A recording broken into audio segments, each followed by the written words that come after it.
Salve, salve, galerinha. Boa tarde. Pessoal, os imprevistos acontecem, mas vamos lá na nossa aula de geografia. Tá bom? Nossa aula hoje proposta para as 16 horas e 30 minutos, horário de Brasília. Mas houve essa confusãozinha aí e a gente vai iniciar a aula mesmo assim, tá bom? Vou estar gravando aqui a aula. Daqui a pouco eu faço a postagem dela aí. Logo, logo irei fazer a postagem. Vocês irão assistir. Já estão assistindo, né? Bom, então hoje nossa proposta era falarmos sobre a aula 11 do material novo de vocês, que vocês receberam há poucos dias, semana passada, que tem como título, Foi na e aí, meu brother, vai lá para a aula de biologia, viu? Entrei foi na sua aqui. Valeu, professor.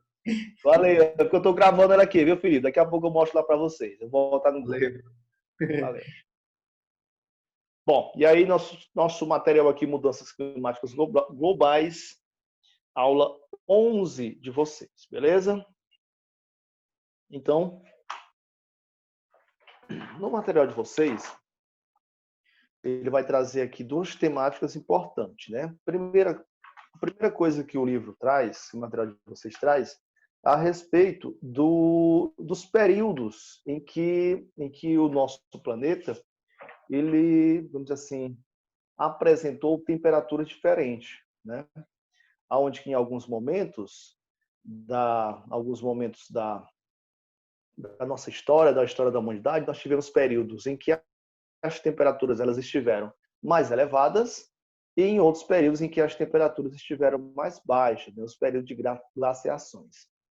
E é justamente isso que ele vai focar aqui nessa parte inicial, tentando deixar claro para vocês que, segundo os estudos desenvolvidos pelos cientistas, que eles a chamavam de ciclos climáticos, o nosso planeta, em algum momento, ele apresentou temperaturas bastante baixas, né? Então, são justamente aqueles que defendem, né, essa ideia de que o momento que nós estamos vivenciando de mudanças climáticas, né, ou de um aumento da temperatura, é um processo natural ao longo da vida do nosso planeta. Tá bom? Então, quando ele fala de mudanças climáticas, ele diz o seguinte: caso o clima se comporte de forma natural, é que haja certa regularidade nas variações, nas médias de temperatura, de chuva e de outros elementos climáticos por períodos não tão longos como um ano. Então, esse período em que as mudanças elas não são drásticas, né, e que elas podem ser percebidas em um curto espaço de tempo, né, vamos dizer assim, não são associados ao termos em geral que se dá para a mudança climática, né? Porque as mudanças climáticas elas precisam de ser desenvolvido um estudo mais longo, né? Um estudo que a maioria dos cientistas ele diz que para ocorrer uma alteração climática, uma alteração do clima, você precisaria aí de um estudo que deveria ser desenvolvido em torno de 30 anos para você ter uma prova verídica de uma alteração na temperatura de determinado local, ou na realidade, na temperatura do nosso planeta. Mas quando pensamos em períodos maiores, como séculos e milênios, é inevitável identificar e reconhecer mudanças climáticas, mesmo que naturais. Então, o exemplo que eu dei agora há pouco, a minha fala que eu mencionei agora há pouco, a respeito dos ciclos climáticos, períodos mais quentes e períodos mais frios, né? Vamos dizer assim, elas são, vamos dizer assim, normais perante esses estudos mais longos, né? Perante esses estudos científicos que comprovam essas mudanças. E, no caso, essas mudanças, elas são, em sua maioria, ocasionadas, né? Sempre ocorreu por questões naturais, né? E não por uma alteração, seja ela qual for. Então, o exemplo que ele está dando aí da tabela, que mostra os períodos de glaciações. Ele destaca também no material de vocês que a última glaciação ela ocorreu em torno aí, ela iniciou há mais ou menos 120 mil anos atrás e tenha terminado há mais de 20 mil anos, ok? Outros falam até 11 mil anos. E para sintetizar e para compreendermos melhor essas características climáticas, essas mudanças climáticas, podemos fazer estudos das mudanças climáticas vamos dizer assim, em um âmbito global, né? Ou simplesmente em uma particularidade maior, que pode ser em um espaço menor, um continente, uma área específica do oceano. Bom, então esses estudos quanto às mudanças climáticas, eles podem ser feitos no âmbito local, regional e também no âmbito global, beleza? Nesse primeiro ponto aqui, ó, nós vamos falar sobre as mudanças climáticas, mais em âmbito local, né, em uma área específica, né, aonde que nós iremos ressaltar a questão do El Niño, um fenômeno que acontece na América do Sul, que precisa ser estudado, né, e precisa ser mais, vamos dizer assim, desculpa, deixa eu só mudar essa página aqui, estudado e também 414, isso, 415. É isso, o fenômeno do El Niño. Entre o seguinte, outra mudança climática de origem aparentemente natural é o fenômeno El Niño. Então, só ressaltando, o El Niño que nós iremos dar destaque, né, pegar ele como exemplo para falar de mudanças climáticas ocasionadas exclusivamente por um fenômeno natural, o El Niño é um exemplo muito interessante de se estudar, né? Primeiramente, entender a sua complexidade, né? Como é que ele funciona, e, consequentemente, entender assim, quais são as consequências dele para regiões específicas, principalmente para nós. Então, ele destaca que o El Niño, assim, ele aparece, ele tem como principal característica aqui, ó, a principal característica do El Niño é o aquecimento das águas do Pacífico, né? Deixa eu ver aqui que eu vou encontrar. As evidências aqui. As evidência da existência é o aquecimento das águas do Pacífico, região que normalmente são muito frias. Então, essa região que está representada aqui na imagem lá, essa região do Pacífico, ela apresenta temperaturas mais elevadas, né? Ela apresenta, temperaturas mais baixas. E eu vou justificar e dar os dois exemplos para que você entenda. E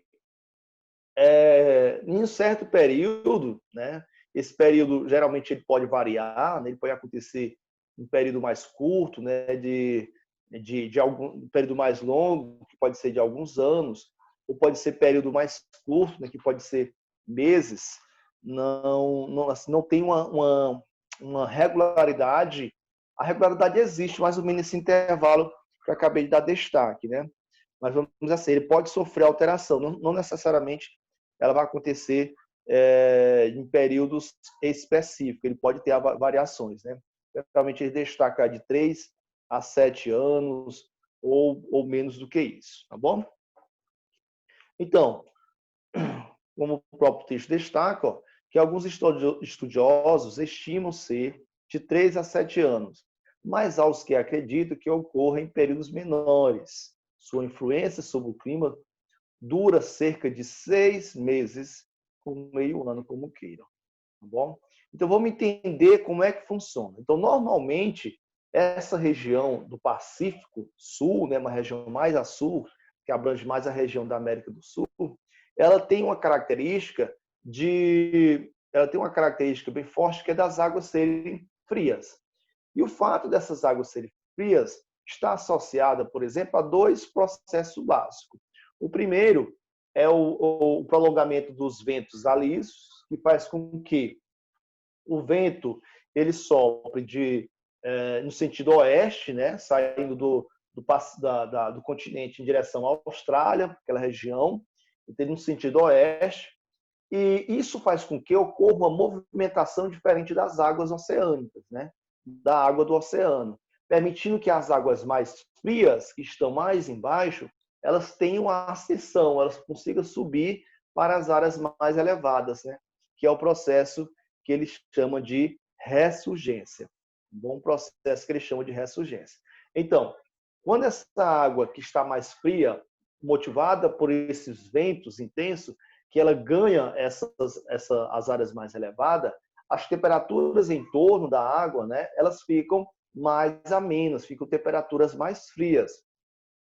Consequentemente, há uma grande quantidade de matéria orgânica que também vai junto com esse movimento da água, né? Então, a água ela consegue, que sai do interior do oceano, ela consegue subir e transportar também uma quantidade de matéria orgânica, permitindo que seja uma região propícia, né, para a pesca, porque muitos animais acabam se alimentando desses organismos ou dessa matéria orgânica. Outro ponto que vale ressaltar é a corrente de Humboldt. A corrente de Humboldt ela se forma próximo ao polo, na região polar. Então, ela ganha esse deslocamento, né, nessa região da costa do Pacífico, que também ela transporta grande quantidade de plânctons, né? Também, vamos dizer assim, micro-organismos que são utilizados como alimento para os peixes, né? Por isso que essa região da Bolívia e do Peru são regiões de uma pescaria muito intensa. Mas entendendo novamente o El Niño. Então, isso, pessoal, é normal do El Niño. Você ter esses ventos ali durante esse período, né, de 6 a 7 meses, que vai propiciar que essa movimentação das águas mais profundas, que estão mais frias, elas ganham uma acessão maior, contribuindo assim para o resfriamento dessa região. Esse é o processo normal, o fenômeno normal. Só que quando ocorre a inversão, né, quando a situação ela deixa de ser normal, né, onde vai sofrer algumas alterações na movimentação do vento. Olha o que o texto de vocês destaca. Em uma situação normal, ou seja, sem o El Niño, os ventos ali sopram no sentido oeste, como destaquei. Ele sai aqui, ó, da região da América e se desloca em direção da Austrália. Tá bom? Permitindo que os volumes de água que estão mais baixos eles consigam chegar às elevações. Como destaquei também a contribuição da corrente marítima de Van Humboldt, que foi o geógrafo que a descobriu, né? Através de seus estudos, ele descobriu essa corrente, por isso que essa corrente recebe o nome desse geógrafo, Van Humboldt. Beleza. Então, mais aqui embaixo, ele vai trazer uma outra justificativa bem interessante, que é falando também da movimentação dessas massas, da massa de ar. Então, no texto de vocês, ele diz o seguinte, ó, o terceiro elemento atuante nesse sistema climático é a célula de Walker. Talvez seja isso. Célula de Walker é mais ou menos essa imagem que vocês estão vendo aqui, ó. Essa movimentação de acessão e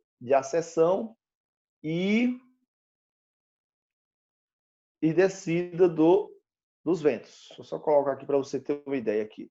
Célula de Walker. Então, aqui vocês irão observar na imagem. Deixa eu compartilhar ela aqui com vocês. Observando como é que funciona, né? Essa célula de Walker. Vocês podem observar aqui, ó. Então, essa zona aqui é como se fosse essa terceira zona aqui, ó. Então, você tem aqui na região do Pacífico, né?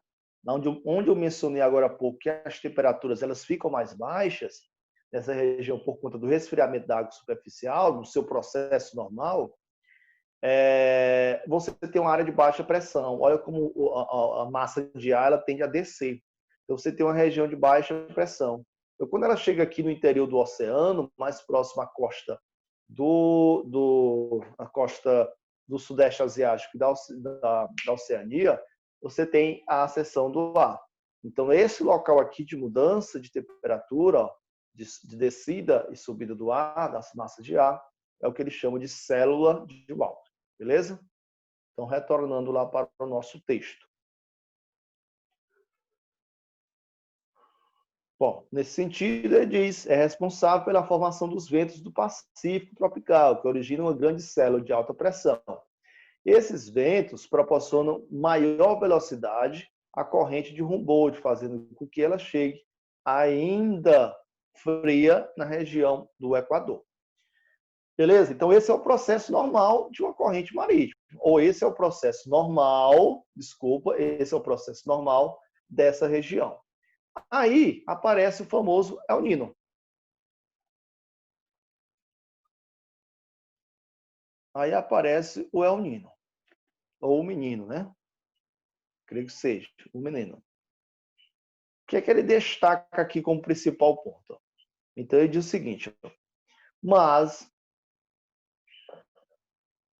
nos anos de ocorrência do El Niño, há diminuição da força dos ventos ali. Esse é o problema principal, pessoal. Como o vento, como ocorre uma diminuição dele, diminuição quer dizer que a abrangência dele acaba não atingindo o seu ponto normal. É como se fosse o seguinte: eu tenho aqui a linha do Equador, só um exemplo, eu tenho aqui a linha do Equador, então tem os ventos alísios que ele atinge aqui essa região específica, né? E aí, nesse período El Niño, ele não consegue chegar até esse ponto, ou até o ponto que normalmente ele atingiria. Isso faz com que a intensidade desses ventos sejam menores. Ao diminuir a sua intensificação, ao diminuir essa intensificação, vai sofrer toda uma alteração, né? O vento não vai permitir que a ondulação ou que o movimento das águas do Pacífico ocorra para a água fria que está no interior consiga chegar às áreas mais elevadas. Da mesma forma, a corrente de Humboldt ela não vai conseguir mais atingir as áreas mais equatoriais, né, mais próximas à linha do Equador. Ela vai, não é que a corrente não vai atingir, é que a temperatura da água não vai chegar lá mais fria, né? Ela vai perder, ela vai ganhar essa temperatura ao longo do seu percurso. E outra coisa que acontece também é a mudança do círculo da célula de Walk, que vai ocorrer uma mudança, né? Ele vai ficar mais centralizada no Pacífico, fazendo com que essas temperaturas que estão aqui, a área de baixa pressão acaba se adentrando para o interior e essa região que está mais elevada se torna uma área de alta pressão. A área de alta pressão é onde as temperaturas elas estão mais elevadas, fazendo com que ocorra, fazendo com que a água do oceano nesse local, ele venha atingir temperaturas mais elevadas. Então, em outras palavras, o que vai acontecer com o fenômeno El Niño, que é um fenômeno natural, que é uma mudança climática natural? O aquecimento das águas do Pacífico. Essas águas, ao sofrer essa alteração, né, ao fugir do seu processo normal, aí ela vai trazer algumas consequências para as regiões que estão próximas. Vamos pegar aqui alguns exemplos para vocês entenderem. Vamos pegar aqui alguns exemplos. Então, tenho aqui, vou apagar isso aqui. Então, eu tenho como exemplos, eu tenho diminuição das chuvas no Nordeste. Então, lembre sempre, quando vocês ouvirem dizer o seguinte: esse ano pode ocorrer o El Niño. Lembre sempre, seca para nós. E aí, lá no sul do nosso país, vai ocorrer o quê? Chuvas intensas, aumento das chuvas na região sul do Brasil. Esse é um fenômeno natural, chamado de El Niño. O La Nina, que também é outro fenômeno natural que ocorre nessa mesma região, aí vai ser o inverso, né? O inverso. No Nordeste vai ser chuva demais, vai ser um período de muita chuva no Nordeste e a diminuição das chuvas nessa outra região, na região sul do nosso Brasil. Então, muita chuva seca no Nordeste, diminuição das chuvas na Amazônia e também diminuição das chuvas na Indonésia. Outra característica, outra consequência é o aumento da temperatura no sudeste do Brasil e no norte dos Estados Unidos. Muitas dessas regiões elas passam a ter temperaturas mais elevadas. A imagem que vocês vão ver abaixo, ela traz justamente essa ilustração, né, de dezembro a fevereiro. Então, olha o que acontece aqui nessa região. Ó. Chuvas chuvosa e quente, Esse movimento aqui, ó, é aquilo que eu destaquei da seção da massa de ar. Beleza? Então, como essa região vai ficar mais quente, a água do Pacífico vai ficar mais quente, vai trazer essas consequências. Então, aí nós temos um fenômeno natural, para você entender e para você também ter essa visão de que quando nós falamos de mudança climática, não é um fator ocasionado meramente por questões antrópicas, meramente por ações humanas, tá bom? É também consequência de fatores naturais. Beleza? O nosso próximo item ele vai falar das mudanças climáticas de origem antrópica, no caso, de origem humana. Então, quando nós falamos vamos dizer assim, das causas, né? O que causa essa mudança climática? Que ações nossas, seres humanos, pode trazer mudanças na temperatura do planeta? Então, aqui ele dá destaque para alguns exemplos, né? Como, por exemplo, né, a construção de infraestrutura. Deixa eu só, perdão aqui. Desde a Revolução Industrial, o poder da ação humana sobre o meio ambiente se tornou muito intenso. Isso, por um lado, as mudanças pretendidas, como a construção de infraestrutura. Exatamente. Melhoria das áreas agrícolas. Deixa eu ver o que mais.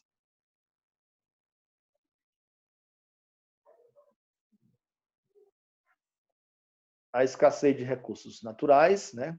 O aumento dos resíduos sólidos e líquidos e gasosos provenientes das nossas atividades, da atividade humana.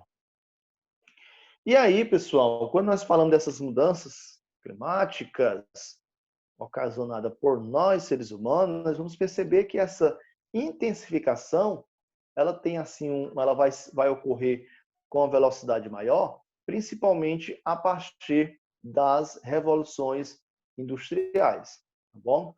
Mas existe pesquisadores e estudiosos que fazem críticas severas quanto a essas informações que são propagadas, né?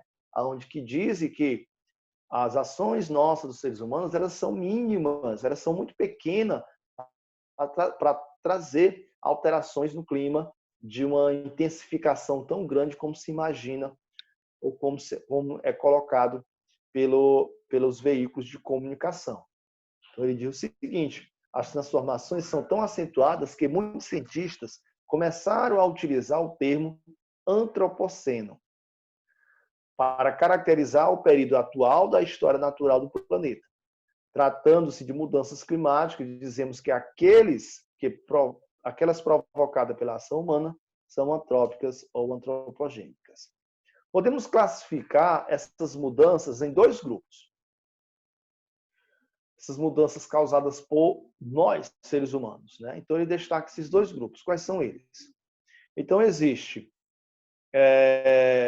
os da mudança climática em um âmbito local, né? Por exemplo, vamos pegar... Já ele vai dar um exemplo, né? Só para me justificar aqui. E os de âmbito global. Beleza? E aí, para você compreender, professor, que mudanças climáticas elas são de âmbitos locais? E aí, no texto, ele vai dar exemplos, né?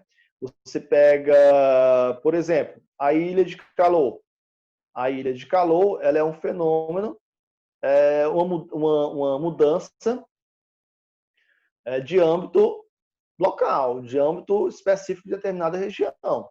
Da mesma forma, as chuvas ácidas, que têm a mesma característica, para você compreender melhor. Então, o que seria, por exemplo, vou pegar aqui. Ilha de calor.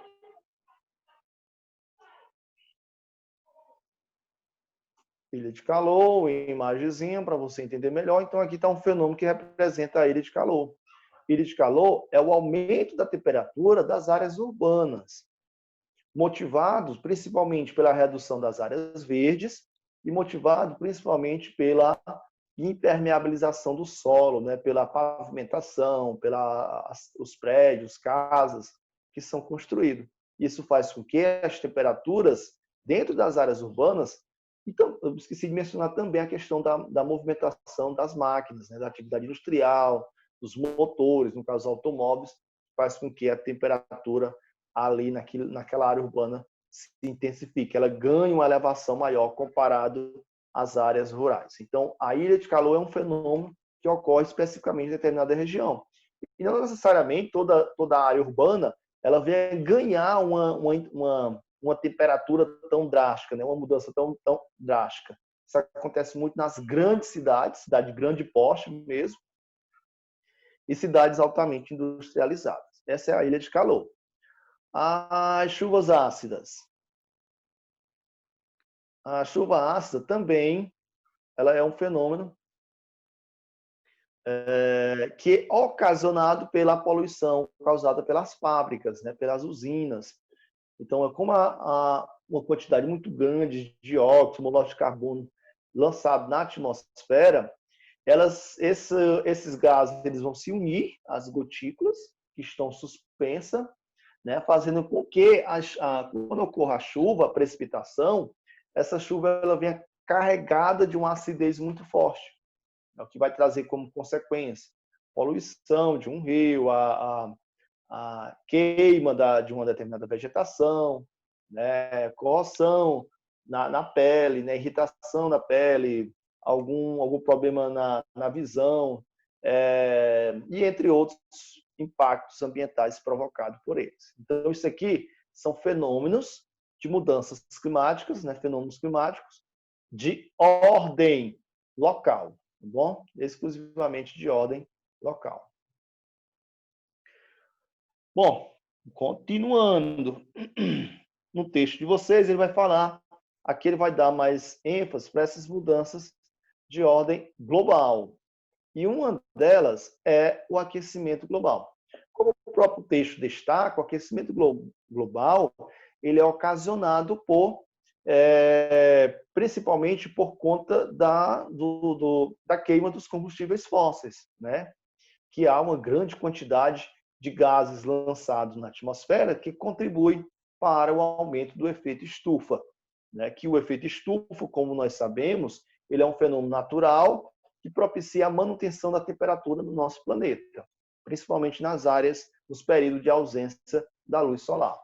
Como esses gases formam uma camada mais próxima, né? Uma camada que diminui o espaço para propagação desses gases, ou do calor que é armazenado pela Terra durante o dia, isso vai fazer com que as temperaturas em um determinado local elas sejam ou elas venham a se intensificar mais. Por exemplo, deixa eu colocar aqui o termo efeito estufa, para você entender. Então, o efeito estufa também é um fenômeno, ou melhor, um fenômeno já mais de ordem global, né? Que vai ocasionar. Então, você tem aqui os raios solares que atingem o nosso planeta. O nosso planeta aquece, né? É aquecido por esses raios solares. Os gases que são lançados na atmosfera formam aqui uma camada, uma segunda camada, que impede que o calor se propague para as regiões mais elevadas, fazendo com que ele fique preso e propiciando assim um aumento da temperatura nessas regiões. Beleza? Então ele vai contribuir para o aumento da temperatura. Sabendo disso, vou mudar aqui, cadê? Vou voltar para lá.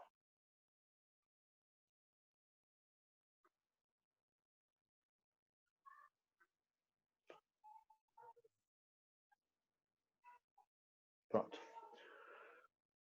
Vamos lá para a página seguinte. Vale ressaltar, pessoal, que quando nós falamos de aquecimento global, isso não significa que todas as regiões do planeta elas vão sofrer alterações drásticas. Professor, quer dizer que ocorreu um aumento da temperatura. A temperatura está aumentando. Ocorreu um aumento da temperatura em 2 graus Celsius.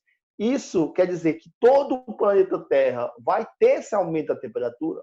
Não. Como estudar a questão climática não é tão simples, né? Principalmente não é simples você afirmar que ocorreu mudanças do clima, porque envolve vários fatores, como o próprio texto de você destaca, né? E Quando nós falamos de clima, você vai envolver vários fatores. Se ocorreu um aumento da temperatura ocorreu um aumento da temperatura no Oceano Atlântico, determinadas correntes marítimas elas vão perder velocidade, determinadas massas de ar vão deixar de atingir certos lugares. Então, aquele lugar que aquela massa de ar atingiria sempre com grande umidade, agora ela pode atingir outro. Então, em outras regiões pode ter um aumento, uma quantidade maior de chuva. Tá bom? Então, outras regiões podem ter diminuição da temperatura. Não necessariamente vai ter só aumento da temperatura, que é importante fazer essa ressalva, né? Porque muitas vezes afirmamos, o aquecimento global vai provocar um aumento da temperatura em todo o planeta. Então, é importante a gente ter essa noção que algumas regiões elas não podem sofrer tanto com essas mudanças. Beleza? Compreendido isso, vamos para agora sim, mencionar na outra página algumas características do aquecimento global. Bom, então, quando ele destaca aqui, isso. Então, esse aquecimento global, responsável pela liberação, são a principal responsável é a queima dos combustíveis fósseis, né? Mas não somente ele, se você observar no próprio texto de vocês, ele ressalva. Além dos combustíveis fósseis, você vai ter também a questão do desmatamento, certo? Então, tem combustíveis fósseis, o desmatamento, a decomposição de matéria orgânica, no caso, os lixos, o uso de adubos químicos na agricultura. Tudo isso aqui são fatores que irão contribuir para o aumento da temperatura. Os combustíveis fósseis é a queima, o desmatamento é a retirada da cobertura vegetal, matéria orgânica vai gerar processo de decomposição e liberar determinados gases, os adubos químicos na agricultura que vai também ser liberado determinados tipos de gases. Beleza? Então ele destaca aqui, entre as consequências da intensificação do efeito de estufa, podemos destacar a primeira a ser mencionado, o aquecimento desigual da superfície terrestre. Como eu já fiz menção agora há pouco, isso não quer dizer que vai ocorrer da mesma proporção em todas as regiões. Por isso que ele destaca que é um aquecimento desigual. Caos climático. O caos climático ele vai fazer menção nesse sentido. Imagine o nosso Nordeste, aqui como ele dá exemplo. O Nordeste brasileiro. O Nordeste brasileiro ele pode sofrer ainda mais, pode se tornar uma área desértica. A Amazônia pode reduzir a quantidade de chuvas. E em outras regiões pode ocorrer essa intensificação, né? Então, isso vai ocorrer, esse aquecimento vai propiciar mudanças bem drásticas em determinadas regiões. Mudanças em bioma, por exemplo, a nossa Amazônia poderia se tornar uma savana, né? Ou um cerrado. E a nossa Caatinga poderia desaparecer, se tornar uma região de área desértica.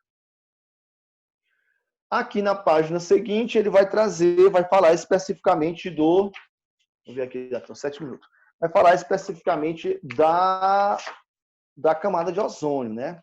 A camada de ozônio, que é outro fator, né, de proporção de âmbito global, que pode trazer mudanças da temperatura, né? Apesar de que hoje bastante, existe essa preocupação quanto à sua existência, né, e o intuito de se reduzir.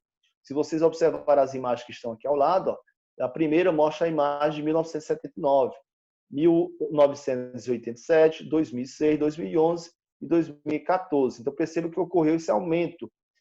Mas o ozônio, como vocês sabem, é uma camada que está a mais ou menos 20 a 50 quilômetros de altitude, que propicia, que tem como principal característica a proteção do nosso planeta contra os raios ultravioletas, né? Então, ela faz com que esses raios se propaguem na atmosfera. Sem a existência dela, vai ter como principal consequência para nós seres humanos alguns problemas relacionados à nossa pele, né? Com a intensificação desses raios solares, das consequências mais graves seria a existência ou a intensificação do câncer, né? Principalmente o câncer de pele.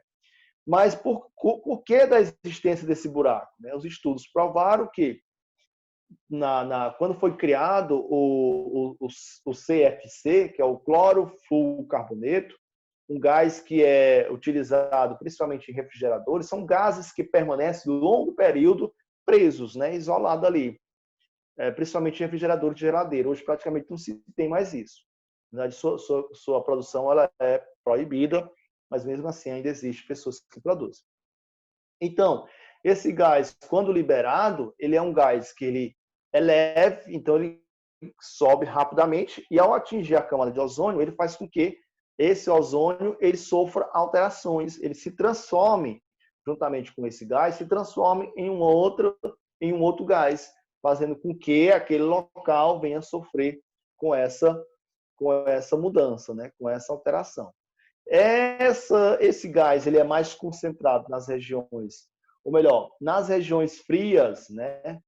Principalmente na Antártida, o ozônio ele sofre, ele quebra, né? Ele se altera mais rapidamente quando atingido por esse gás. É por isso que a existência do buraco da camada de ozônio ele está mais concentrado na região da Antártida. Tranquilo? Muito bem, e aí fica um exercíciozinho para a gente responder. Um avisozinho para vocês, no finalzinho, é dizer o seguinte: assim como estou gravando essa aula e postando já, eu irei também gravar uma aula fazendo resolução de questões. Irei disponibilizar para vocês que a gente assim vai criando formas e mecanismos de repor algumas aulas perdidas. Tá bom? Então, obrigado pela atenção. Nos encontramos. E qualquer dúvida a respeito desse conteúdo, pergunta, não tenha receio. Mande aí para mim, pelo WhatsApp, que a gente conversa um pouquinho, tá bom? Não tenha receio. Um abraço, galerinha.